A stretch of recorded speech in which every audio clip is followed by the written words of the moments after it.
Hey, it's Mr. Sam. We're talking about metronomes now. I use a metronome on my phone.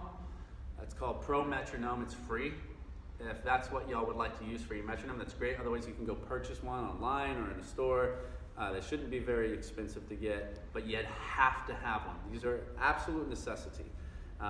When you're practicing your single stroke, double stroke, paradiddles, your triplets, whatever it is that you're practicing, it's going to be beneficial to you and just completely a must for you to have a metronome so that you can change between single stroke, double stroke, paradiddles from quarter notes to eighth notes and later 16 notes without changing your speed.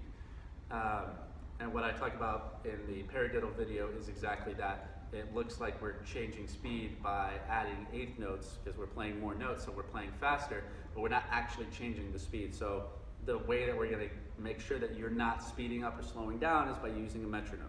Also, the value of a metronome is infinite. There's so many things that it helps you with. It also, as a young student, is going to train your ear to listen to something else. You know, because when we're talking about drums, multiple appendages, it's hard for your mind not to focus on all of those things. So if you just go straight into listening to music and trying to play along, you might not be able to hear or focus on that music. I know that sounds crazy, but for a young mind, it just doesn't work the same way as it does for us old folks. So using a metronome will train your ear to listen to something else, to focus on that and to follow it. Because you can't speed up past the metronome. The metronome's not going to follow you. You have to follow the metronome. And even though, yes, in drumming, a lot of times, the drummer is the one that sets the tempo, that's not always the case. Sometimes you're following. A lot of times you're following.